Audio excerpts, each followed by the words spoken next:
Bonjour les amis, nouvelle vidéo aujourd'hui pour retrouver Florian Philippot qui était l'invité de la matinale de Toxin pour revenir sur cette image. C'est une image qui est passée à mon avis trop inaperçue, vous le savez.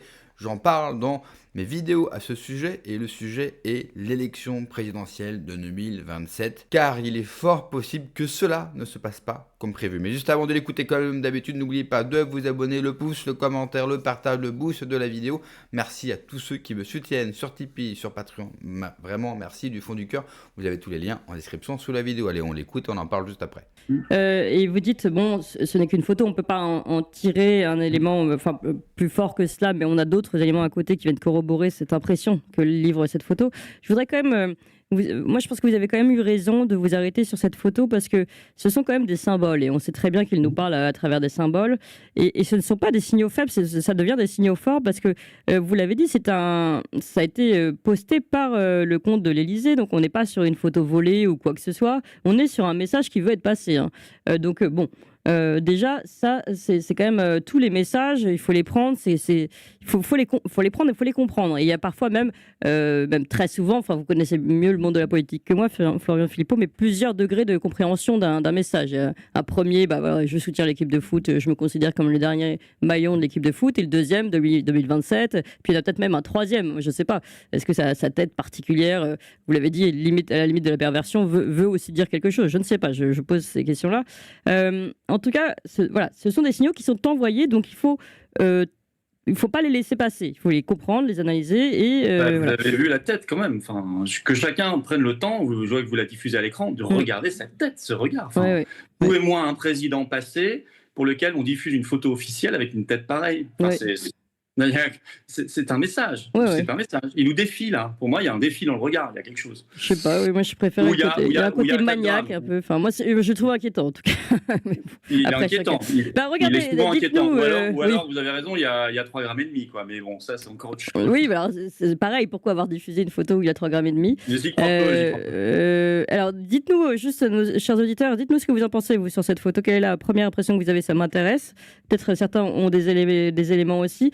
Et ce que je voulais dire, en fait, à partir de ça, c'est que c'est une photo, mais on a tous les éléments qui sont à côté, que vous avez commencé à signaler. Il y a ce verrouillage des institutions dont on a déjà beaucoup parlé ici, mais qui est inédit. Ça n'est jamais arrivé. Vous l'avez dit, Conseil constitutionnel, Conseil d'État, Cour des comptes, et puis ça va continuer. Et puis, on a aussi toutes ces lois de censure, de mise au pas aussi des médias, et ça c'est important aussi. Là, vous, dans votre tweet, vous dites il met chaque jour de l'huile sur le feu contre la Russie. Et là, on voit cette débandade contre Ksenia Fedorova, l'ancienne patronne de RT. Mais alors là, tout le monde s'y met. Et Emmanuel Macron a pris la parole là-dessus, et Jean-Noël Barrot a pris la parole là-dessus, comme si, pareil, c'était vraiment l'urgence. Quand on voit les cas, on en parlait juste avant avec Sophie Audugé, de pédocriminalité, est-ce que vraiment l'urgence, c'est de virer et d'enlever ses papiers à une Russe, certes, mais une Russe qui reste une Russe qui n'a tué personne en France et qui peut-être a un biais qui est celui de son pays, mais ça reste un biais et une liberté d'expression. C'est pas une criminelle... une criminelle de guerre, ni une toucheuse d'enfants. On aimerait bien parfois que le gouvernement s'inquiète des vrais problèmes. Et là, évidemment que tout ça, c'est commandé. Cette mise au pilori de cette pauvre Ksenia Fedorova. Et si c'est commandé, c'est parce que vous avez raison aussi de le signaler. Cette lutte contre l'ingérence étrangère, et notamment l'ingérence russe, permet derrière de ligoter totalement l'information et de mettre aux ordres et les médias mainstream et les derniers qui étaient encore libres, c'est-à-dire les plateformes numériques. Et d'ailleurs à ce sujet, et ça relie tous les sujets de ce que vous avez abordé là, mais on l'a déjà passé plusieurs fois ici, mais il est bon de se rappeler encore une fois de ce que disent ces personnalités. On a entendu Delphine Ernotte en commission d'enquête parlementaire sur l'audiovisuel public parler de généraux qui lui confiaient qu'il y aurait prochainement une guerre sur le sol européen et que, tant qu'à faire, puisqu'il y a une guerre, alors déjà elle nous apprend qu'il y a une guerre qui est prévue, c'est plus ou moins ce qu'on comprend, et qu'en plus, quand il y a une guerre, il faut avoir des médias de confiance. Entendez ce que vous voulez, évidemment. J'ai invité le chef d'état-major de l'armée suédoise à intervenir à l'Assemblée générale où tous les membres de cette union étaient présents. Qu'est-ce qu'il dit? Il dit qu'en temps de guerre, et sachez que les militaires prévoient une guerre avant 2029, donc je ne suis pas en train de parler de... Voilà. En temps de guerre, la chose la plus précieuse, un des éléments les plus précieux pour les militaires, c'est la capacité de parler avec la population. Or, pour parler avec la population, il faut un média qui leur inspire confiance. Oui. Donc, il va y avoir une guerre avant 2029. Et 2, il faut un média qui inspire confiance. Et 3, sous-entendu, le média qui inspire confiance, c'est nous, donc l'audiovisuel public. Hein. Donc ceux dont on est en train de révéler, avec la commission d'enquête de Charles Aloncle, tous les mensonges, toutes les dérives. Donc c'est quand même très intéressant, Florian Philippot. On voit bien que la boucle est bouclée. Je veux dire, c'est bien pratique. Il y a une guerre qu'on veut alimenter, en tout cas un état de guerre. Et donc cet état d'urgence dont vous parliez. Et puis derrière cet état d'urgence, parce qu'a-t-on seulement les moyens d'envoyer des hommes et de tenir un front quelques jours, on sait très bien que tous les généraux disent qu'on ne peut pas tenir plus que 3 jours. Donc en tout cas, mais cet état de guerre, lui, est entretenu certainement pour pouvoir tenir une presse aux ordres et puis des réseaux aux ordres et empêcher quiconque de pouvoir entendre autre chose que le discours macroniste. Oui, faut comprendre, c'est une ambiance qui est créée. C'est une ambiance paranoïaque, une ambiance de stress, de peur, où on voit bien, tous les jours, de toute façon, c'est une ambiance qu'ils ont développée depuis le Covid. Hein. Enfin, tout le monde a compris qu'on n'est jamais tranquille, on n'a plus jamais été tranquille depuis le Covid. On nous balade à un moment sur une possible guerre, ensuite des risques d'ingérence étrangère qui vont bousculer nos élections, ensuite de temps en temps un virus qui revient, puis ça repart aussi vite, antivirus, enfin des trucs délirants. On nous ressort les hommes en scaphandre pendant une semaine à la télé, puis c'est reparti. Enfin, tout ça, c'est une ambiance qui est créée. Ce qui est particulier avec la campagne présidentielle, c'est qu'il y a une convergence. C'est comme si on nous balançait des drones ukrainiens là, contre la liberté d'expression, contre la campagne en permanence. Il y a un drone tous les jours. Et vous avez raison de parler de Fedorova, Ksenia Fedorova, parce que je crois que c'est plus important qu'un cas particulier. La preuve, Macron en parle, Barrot en parle, tout le monde, tous les journalistes pilonnent, parce que on sent bien qu'ils ont la volonté, avant la campagne présidentielle, de faire place nette. 1 heure de Ksenia Fedorova sur une antenne, c'est déjà trop. Alors que, elle est russe, donc elle exprime un point de vue russe. Ok, il y a aussi des Ukrainiennes, je crois, qui parlent sur LCI toute la journée. Ou sur l'après-midi, oui. Voilà, elles expriment un point de vue ukrainien.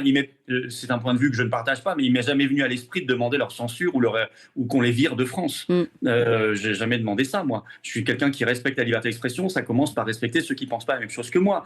Mais pour eux, voilà, il faut faire place nette. Et on sent bien qu'il faut faire place nette. Il faut se dépêcher avant la présidentielle.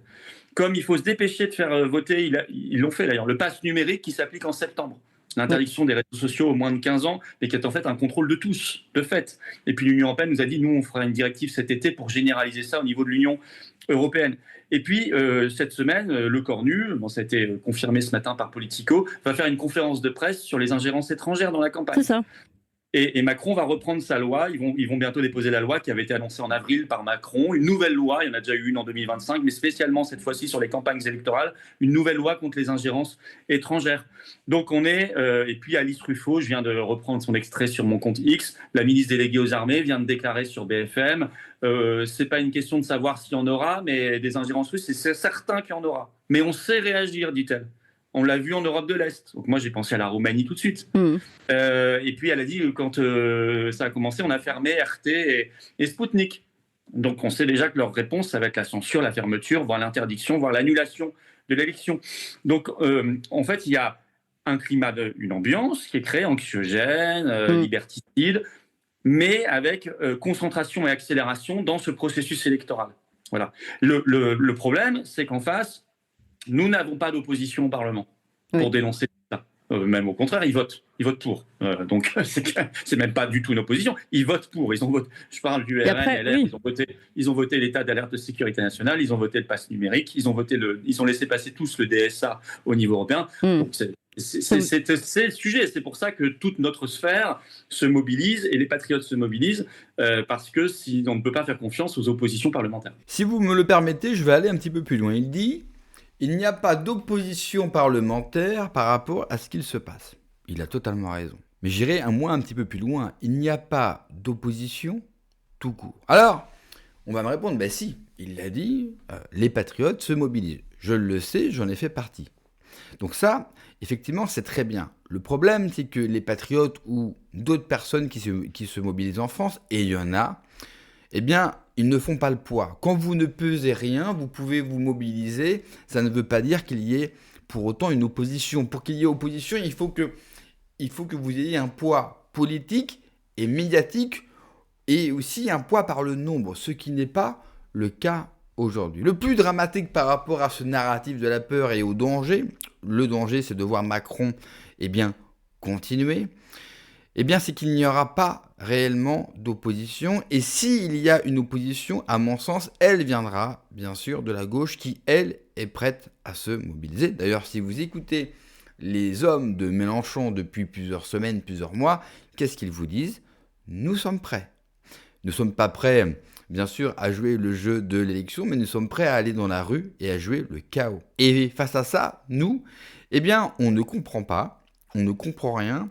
Pire, on le refuse. Et j'ai bien peur que si cela se passe mal en 2027, on ne fera que constater. Le problème, c'est que si vous constatez que la gauche prend le pouvoir dans la rue et prend le pouvoir tout court par la violence, vous n'allez pas pouvoir faire grand-chose. Ensuite, sur le fameux narratif de la peur, Florian a totalement raison, tout comme Clémence. J'aimerais, si vous me le permettez, rajouter aussi encore quelque chose sur ce fameux narratif de la peur. Oui, le système, le pouvoir en place joue sur la peur, certes. Mais est-ce que nous, on ne jouerait pas non plus sur la peur ?